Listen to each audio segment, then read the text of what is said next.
You will hear a conversation about a language course. First, you have some time to look at questions 1 to 5.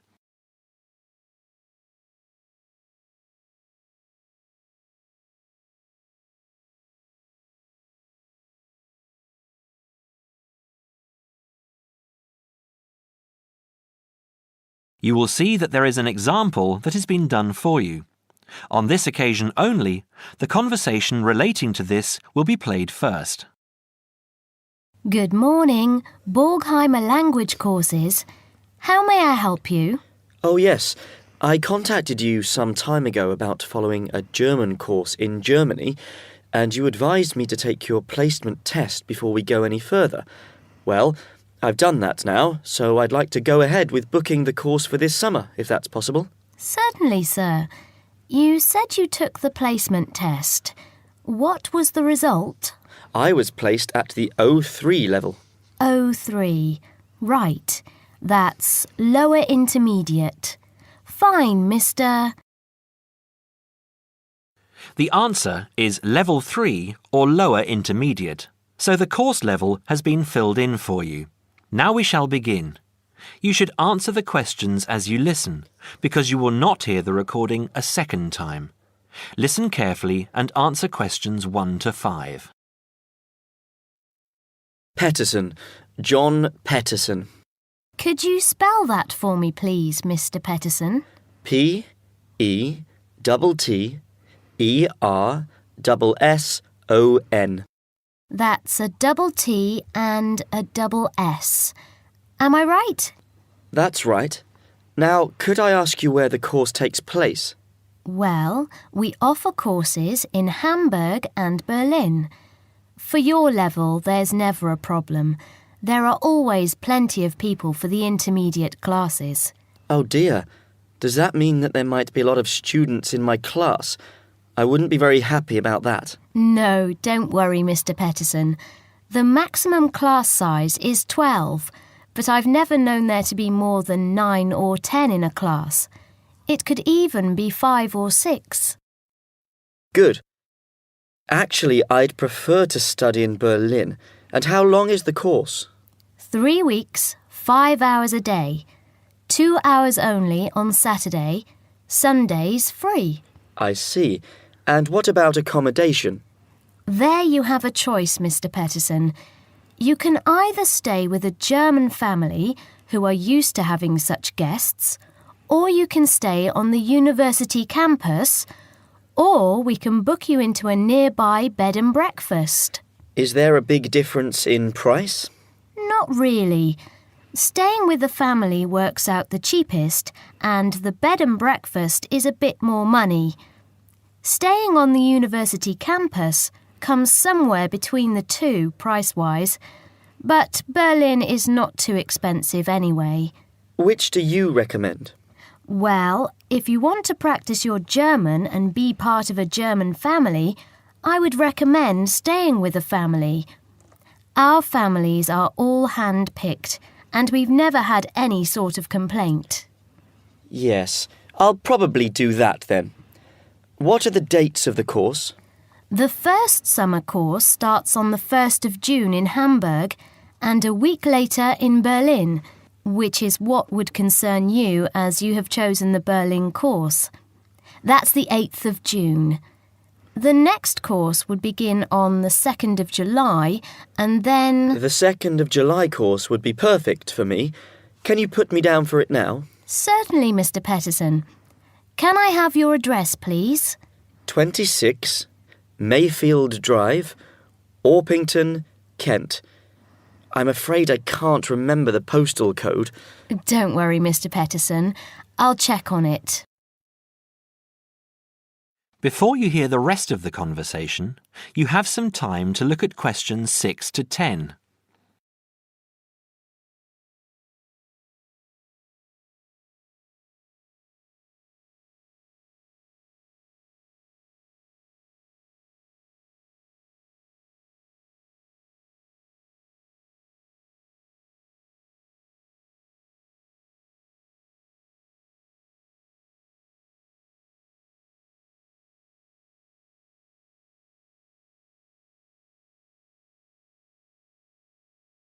Now listen and answer questions 6 to 10.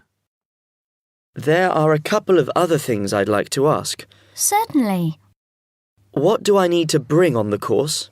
Well, apart from the obvious, you'll need our textbooks. I'll email you the name and publisher. You should be able to find it in your local bookstore. If you do have problems, call me or email me and I'll see what I can do. We provide the computers, computer discs, translation exercises and all that sort of thing, but you will need a good dictionary. We recommend Langenscheidt, which is more than adequate for your level. You don't have to go and spend a lot of money on an expensive dictionary. Not yet, anyway. Maybe you will when your German reaches a very high standard. That would be very nice. Now, finally, what about the cost of the course? And how do I pay? Would you like to pay that in pounds or in euros? Euros would be fine. In that case, it's 550 euros. You can pay by credit card if you like. Oh dear, I'm afraid I haven't got a credit card. How else can I pay? That's not a problem, Mr. Peterson. You can pay by bank transfer. Fine. By the way, I forgot to mention I am a full-time student. Have you got a student card? Oh, yes. Then that does make a difference, you'll be pleased to hear.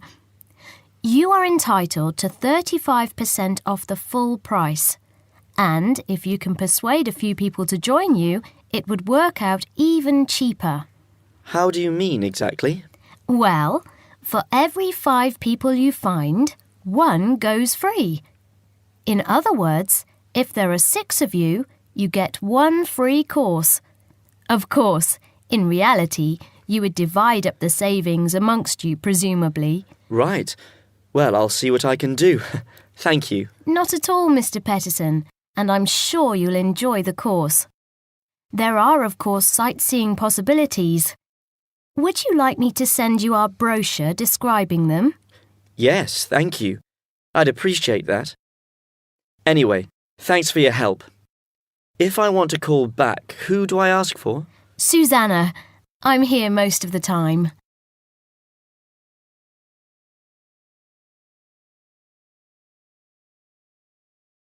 That is the end of part 1. You now have half a minute to check your answers.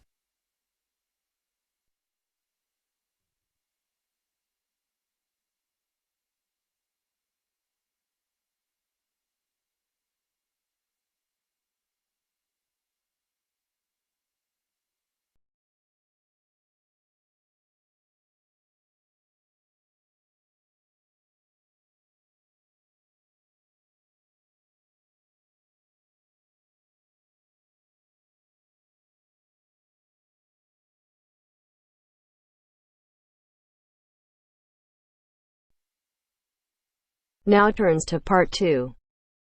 Part 2. You will hear a conversation between an Ielts candidate and an Ielts administrator. First, you have some time to look at questions 11 to 15.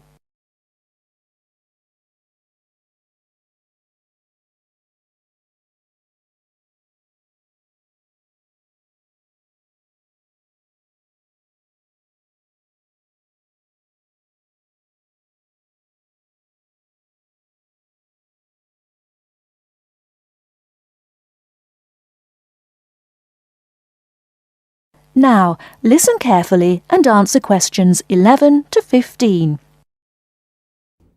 Good afternoon. I'm applying for a master's program at the University of Exeter in the UK. I'm planning to register for the Ielts exam at your centre next month.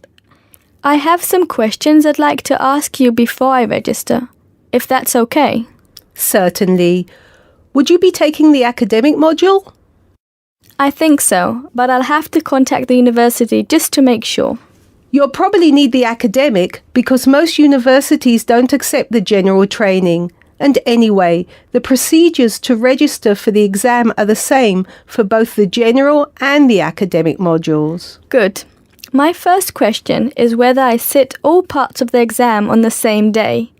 I don't live here, you see, and for me it would be more convenient to do all the papers on the same day. Unfortunately, the speaking part is scheduled for Thursdays, and reading, writing and listening tests take place on Saturdays. We can't change the days, I'm afraid. That's a pity. Well, never mind. What sort of documents do I need to bring in order to register?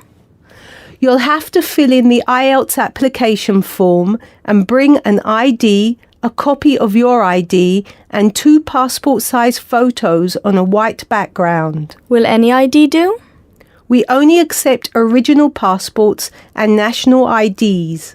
That's good to know. Did you say that reading, writing and listening are scheduled for Saturday?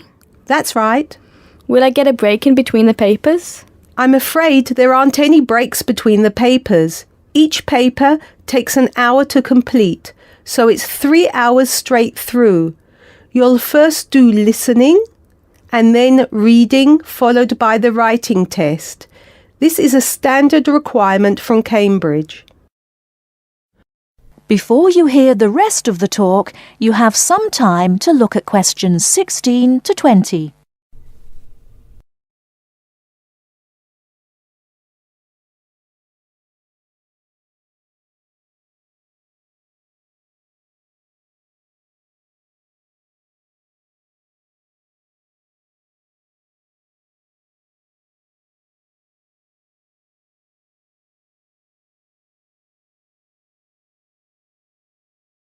Now listen and answer questions 16 to 20. Okay, and how soon after the test can I pick up my results? It takes 13 calendar days for the results to be processed. Can you let me know how much it is and the form of payment? The examination fee is $200. You can pay by credit or debit card. We also accept checks. We only accept cash as a form of payment in exceptional circumstances. And one last question. Can I mail you the application documents? Certainly. You can send all the documents by registered mail to our address, 47 Clover Place, New Rochelle, New York. Could you spell New Rochelle for me, please? Certainly. Newrochle.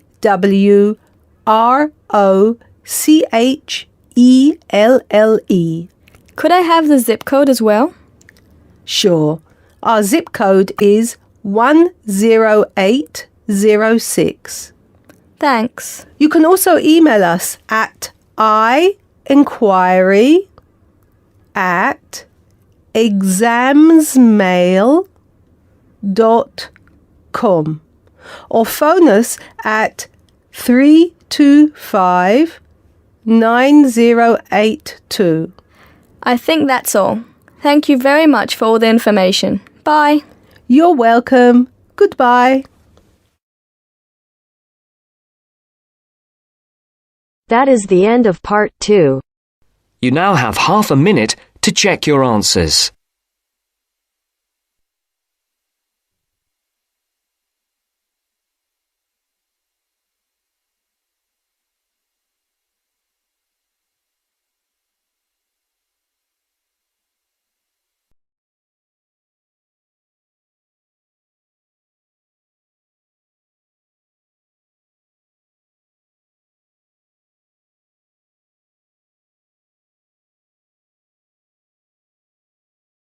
Now turns to part 3.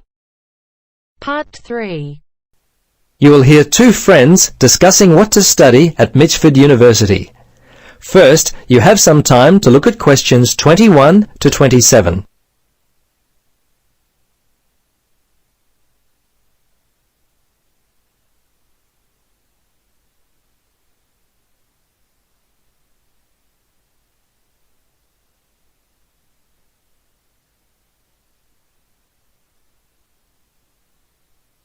Now listen carefully and answer questions 21 to 27.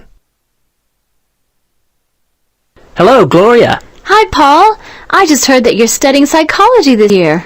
At the moment, that's true, but to be honest, I'm not sure exactly what to study. You're in your third year at university. Do you have any advice for me? Well, it's a difficult question for me to answer, but I do have some ideas, based upon my personal experience, that may be of help. Anything would be helpful at this point. I'm feeling a little worried about what I should do. Well, there are a few things that I would recommend.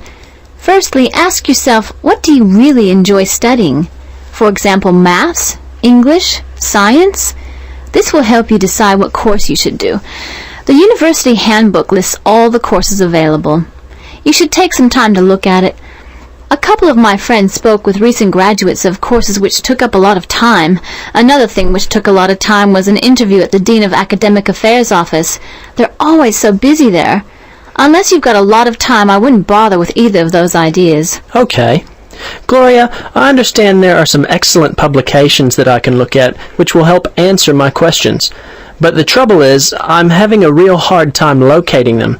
Do you know where I might be able to go? Yes, I encountered this very same problem when I was deciding on what to study. I managed to locate a few excellent books that really helped me to decide what was best for me. Now, some of the details will be a little inaccurate. That's no problem. If you could just remember the titles, I'll be able to look them up at the university library. Now, let me just get my pen. Okay, ready? All right. The first book I found was What Should I Do? It was written by Paul Smith, and I believe it was published in 2000 by Smith Brothers. I think this was the best book I read, although Judy Newton's Choosing University Courses was also an excellent help for me. Can you remember what year that one was published? Let me see. Most of the books I read were published around the same year, 2000, I think. I can't remember who published it. I think it was Printers Limited. You'll have to check that one out yourself. No problem. This is just what I've been looking for. Anything else you could recommend? Yes, there was one other book which I remember because my cousin works for the publishers Brown and Tate. He started there in 2002. Anyway, the book's called Surviving University and was written by Julie White. It's an excellent book which came out in 2004. I certainly recommend it. Before you hear the rest of the conversation, you have some time to look at questions 28 to 30.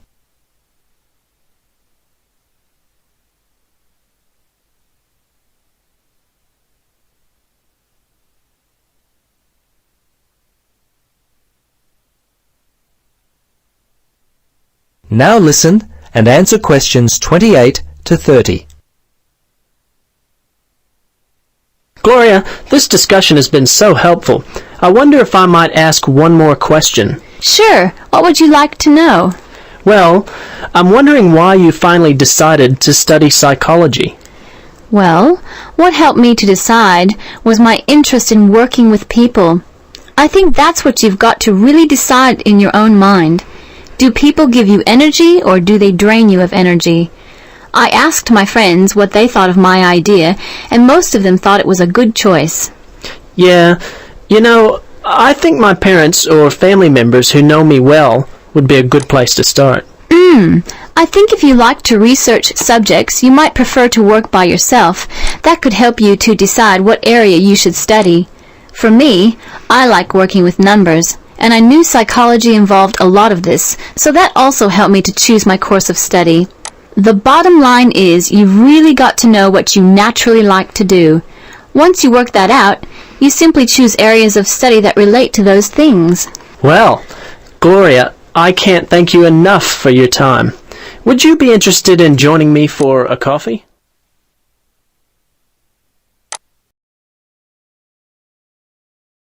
That is the end of part 3.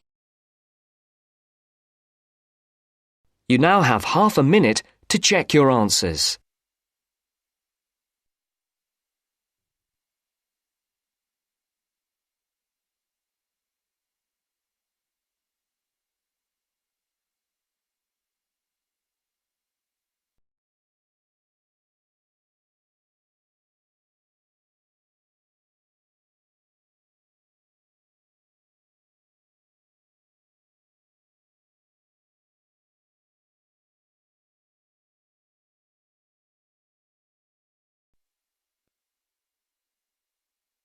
Now turns to Part 4. Part 4. I've asked you here just to remind you about this Friday's field trip. First, you have some time to look at questions 31 to 40.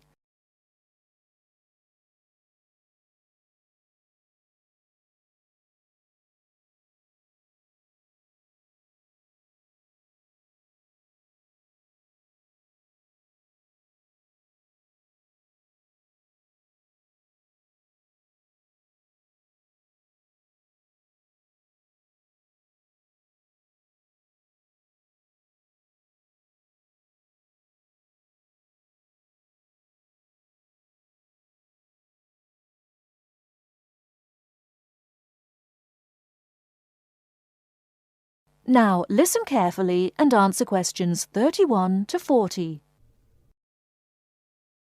OK, I'd like to keep this meeting as brief as possible, as I'm sure we all have things to do. I've asked you here just to remind you about this Friday's field trip. This is the first of many field trips you'll be going on, so there are a few rules I'd like to make clear now.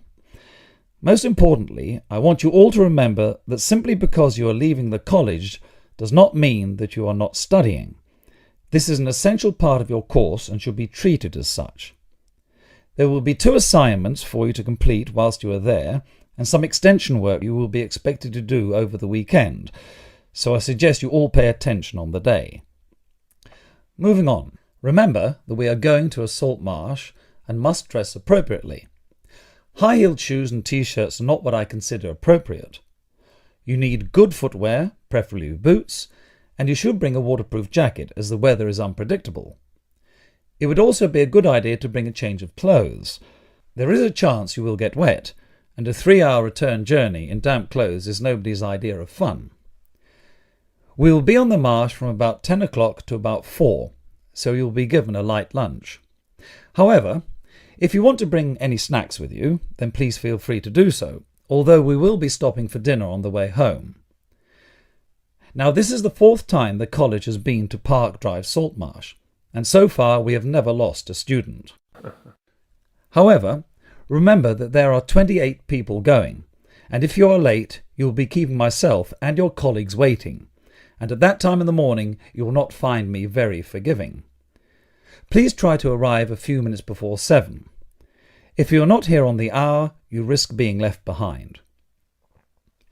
For those of you who are being collected in the evening, you can expect to be back here between 8:30 and 9 p.m. But do warn whoever may be coming for you that the traffic is unpredictable and it may well be later. Before you go, I'll hand out your assignment papers and briefly explain what you have to do.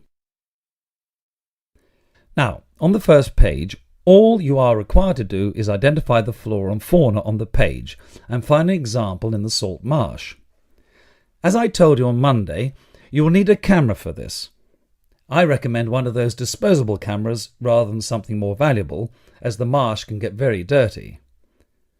Now on page 2, you'll be looking more at